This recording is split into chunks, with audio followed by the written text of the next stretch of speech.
Genesis 1. In the beginning, a divine force created the vast expanse of the heavens and the earth. At this point, our world was formless and desolate, covered in darkness, with the Spirit of the Creator gracefully moving over the waters. With a commanding voice, the Creator declared, "Let there be light." And instantly, light burst forth, piercing through the darkness. The Creator observed this radiant light and deemed it good, separating it from the shroud of darkness. The Creator named the light day and the darkness night. Thus, the first day came to a close, giving way to the first evening and morning.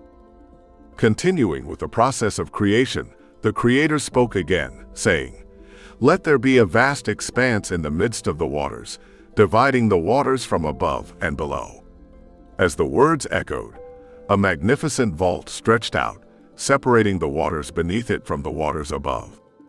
This expanse, now known as the sky, formed the boundary between the two realms. The second day unfolded, with evening arriving followed by morning. The Creator then commanded, "Let the waters below the sky gather into one place, and let dry ground appear." Instantly, the waters congregated, revealing the emergence of solid ground. The Creator named this newly formed land Earth, and the gathered waters were named seas. The Creator beheld this arrangement and recognized it as good.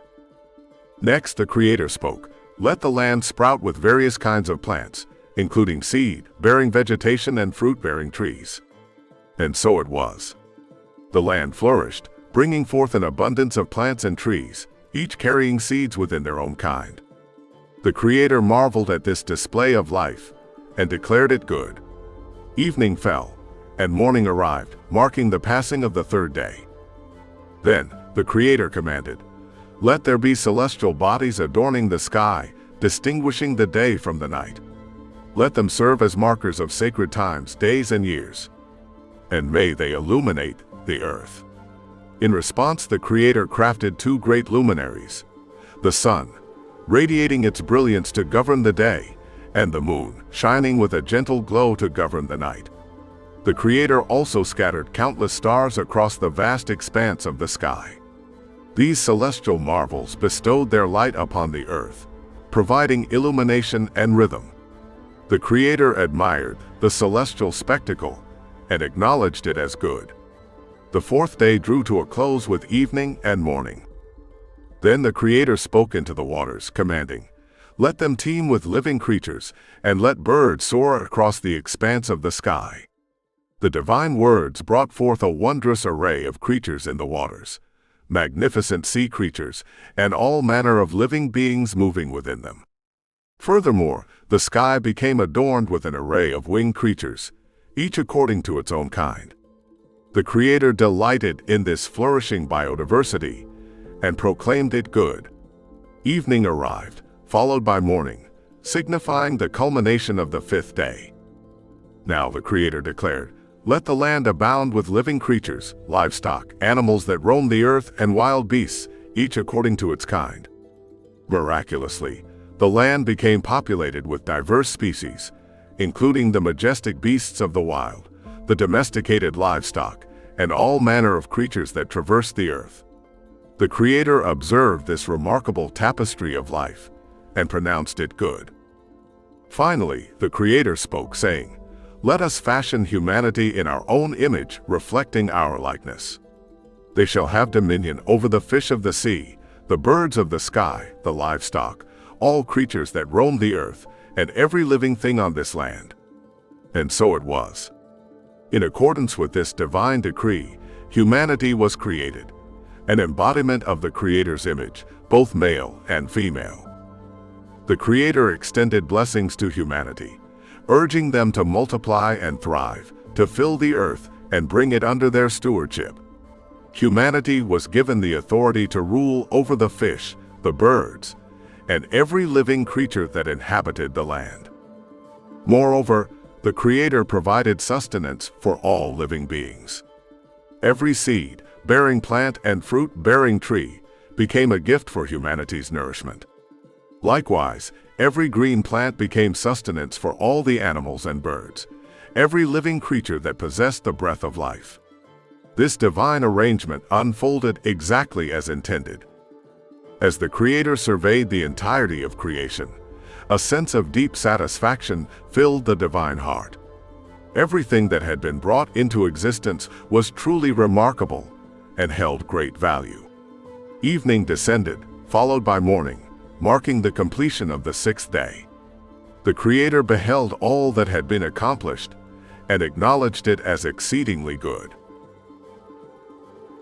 Genesis 2. As the magnificent tapestry of the heavens and the earth reached completion, the vastness of creation unfolded in all its splendor. On the seventh day, the Creator, having accomplished the work at hand, rested. This day of rest was blessed and sanctified, for it marked the conclusion of the divine endeavor, the creation of the universe. Now, let us delve into the account of how the heavens and the earth were brought into being by the Lord God. In the beginning, before the appearance of shrubs and plants, when rain had not yet watered the earth, and no human hand had cultivated the ground, streams gushed forth from the depths of the earth, quenching the parched surface.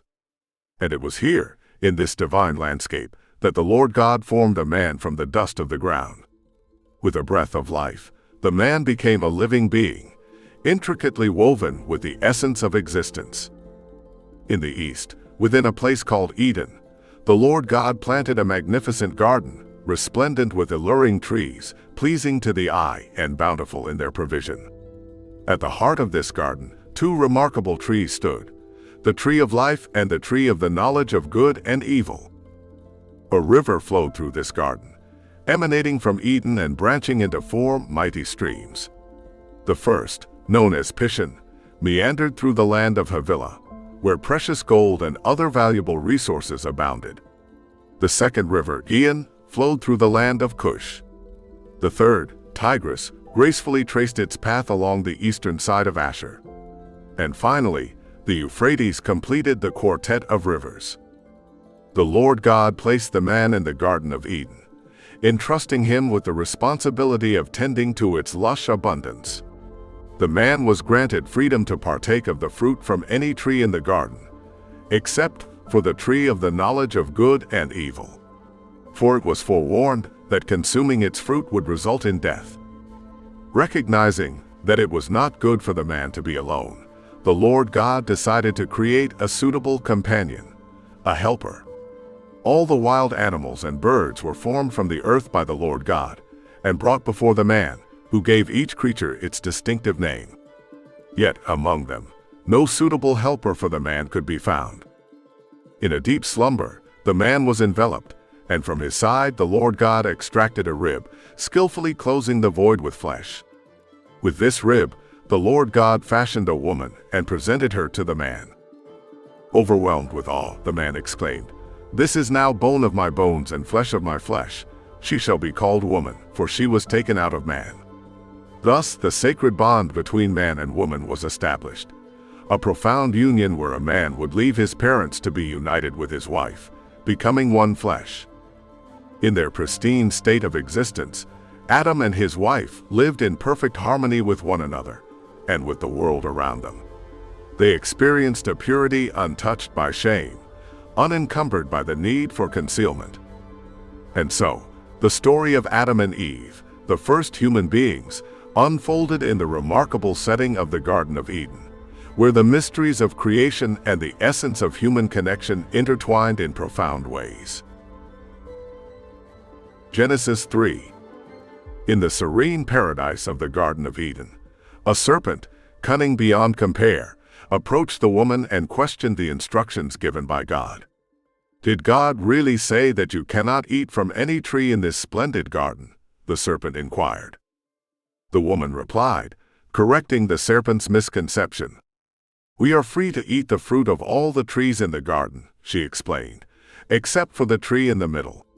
God has commanded us not to eat from it or even touch it, warning that doing so would lead to death." The serpent, with a persuasive voice, contradicted God's words, enticing the woman with a tempting promise. "You will not surely die," it declared. "Rather, if you eat from that tree, your eyes will be opened, and you will possess knowledge of good and evil, just like God." Observing the fruit's allure, its delightful appearance, its potential for wisdom, the woman yielded to temptation. She plucked the fruit and consumed it. In an act of shared disobedience, she also offered it to her husband, who stood beside her. Without resistance, he partook of the forbidden fruit.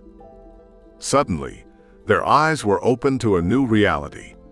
They realized their nakedness and hastily fashioned garments from fig leaves to conceal their vulnerability.